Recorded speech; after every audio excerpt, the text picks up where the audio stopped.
Right, so around a week ago, my sister rang me up and said, Josh, I'm travelling to Indonesia soon for work, and they're still doing this 7-day quarantine thing, so how the heck am I going to survive the boredom? So I said to her, sis, you need to get yourself a VPN pronto. With a VPN, you can watch any TV or movies you want from all around the world. And she said, okay, great, you're into all of that nerdy stuff, so which one should I get? My answer, what about Surfshark? I was actually just about to make a review video on Surfshark when I thought to myself, hang on just a minute, why don't I get my sister to review this instead? Let's evaluate this VPN through the lens of someone that genuinely does not give a flying flute about VPNs. Her review might just shock and surprise you, so make sure you watch right to the end to find out what her final verdict was. So without any further ado, let's see what my sister has to say after using Surfshark VPN for the very first time. Okay, so my sister refused to be on camera today, but she gave me her notes in the form of a pros and cons list. So let's take a look. The pros. I wanted to be able to stream movies and TV shows in Indonesia without any hassle. Surfshark performed this task well, and I was able to catch up on the latest season of Vikings without any issues. 10 out of 10. Okay, cool. So yeah. When most people download a VPN, what they're looking to do is bypass geo-restrictions. And Surfshark is great if you want to watch Netflix, Amazon Prime, Disney Plus, and more from all over the world. So when I asked my sister what she thought about the WireGuard protocol and whether she was happy with the speed of Surfshark, her response was, WTF is a WireGuard protocol, you absolute nerd. The speed seemed fine. I didn't have any buffering issues while I was watching TV, although I wouldn't be upset if Netflix suddenly started buffering a shot of Ragnar Lothbrok's abs. Oh man, that's a bad clip to have of me saying that on the internet. Right, we've got the tick of approval for streaming and speed from my sister, but I do want to mention that while Surfshark is pretty speedy, it's not the best for torrenting. Surfshark is known for having erratic P2P behaviour, meaning that speeds are reportedly pretty bad if you're torrenting. So that's a bit of a con, and something worth bearing in mind. The next thing I asked my dear sis about was privacy. Was she concerned about cyber hackers getting her banking info in a foreign country? Well, here was her response. The fact that Surfshark has a no logging policy was reassuring. Not that I was visiting any questionable sites, because I'm not a weirdo. I disagree. But I also liked their kill switch feature too, which offers a little more security. But Josh, the other protocols you told me absolutely meant basically nothing to me. I felt like my connection was pretty private, and my data wasn't going to get stolen, so that's another pro for Surfshark. Fair enough, sis, but just in case you're interested, dear viewer, Surfshark has some pretty robust privacy features. The service is based in the British Virgin Islands, meaning it's not governed by any government agencies, and it has a no borders mode, which means that it's not restricted in countries like China, who tend to block VPNs. Surfshark also uses 256-bit AES encryption, which is pretty standard for most VPNs, and about as good as it gets. WireGuard is their default protocol, which is a lightweight open source protocol, offering a lot more than previous protocols when it comes to security. And yes, Surfshark has a strict no logging policy, meaning that none of your browsing history or information is collected, which is definitely a plus, and something that most people are looking for in a VPN. Alright, so we've covered streaming, speed, and privacy. All pros according to Sis. I've given them one con for speed in regards to torrenting, but are there any other downsides to Surfshark? Well, let's see what my sister has to say. Cons. I don't know, Josh. It seemed pretty good to me. In my opinion, the only con is that when I downloaded this VPN, I didn't realise that you were going to ask me so many damn questions about it. Well, just trying to create some valuable content here, sis. But to be honest, Surfshark doesn't really have many cons. That being said, their customer service reportedly isn't that great.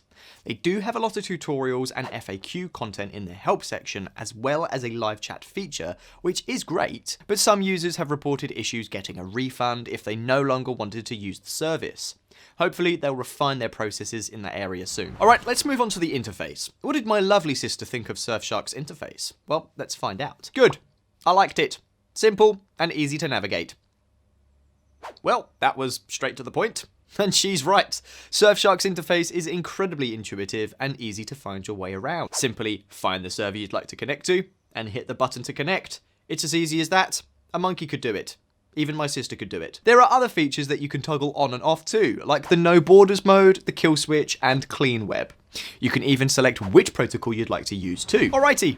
Moving on, the next thing I wanted to ask my sister about was what she thought of the other features Surfshark has. For instance, what did she think about the number of servers Surfshark has available, the split tunneling feature, the Multihop feature, GPS spoofing, URL and ad blocking, the simultaneous connections, and here was her response. I don't speak cyber nerd, Josh. I literally have no idea what you're talking about, or why I should care. I just wanted to watch Netflix in Indonesia, and Surfshark allow me to do that.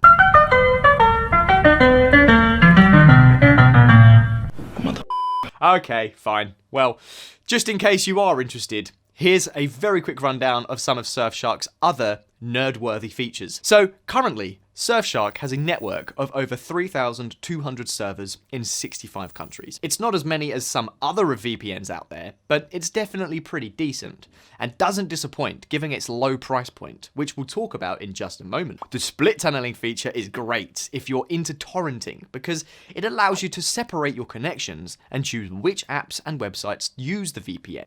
And the multi-hop feature is another great addition, which allows you to route through more than one server at a time. And personally, I think that's pretty cool and gives you some added privacy.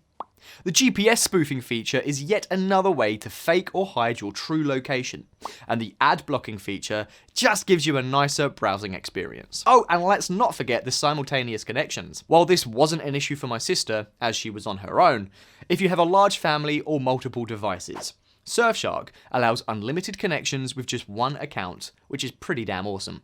Most other VPN providers have a maximum of 5. Alright, so now the final thing my dear sister added to her list of criteria for Surfshark was, of course, the price. In her words, she says, the monthly subscription for Surfshark was a tad ridiculous at $12.95, considering I was only in Indonesia for like 3 weeks. But their 2-year plan was just $59.76, at like $2.49 a month. So it made sense to splurge. And with the 30-day money-back guarantee, I decided I had plenty of time to decide. That being said, make sure you read the fine print, because when it comes time to renew your plan, they jack the price up just a bit to $4.98 a month, which is a bit cheeky, really. That's right, in terms of getting the best value for your money, the longer plans are the way to go. When you compare Surfshark's pricing with their competitors, they're still definitely the most affordable VPN on the market right now. Their monthly plan comes in at $12.95, but if you go for a 6-month plan, that price drops down to $6.49 per month. And finally, if you just commit to the full 24 months, the price is just $2.49 a month, plus you get an extra 3 months for free. Overall, I think this is a great all-round VPN, and if you're on a tight budget, signing up for their 24-month plan with 3 months free is definitely the way to go. Now, before we wrap up, let's see what the final verdict was from my sweet sister's experience using Surfshark. Overall, I would probably rate this VPN a 9.5 out of 10.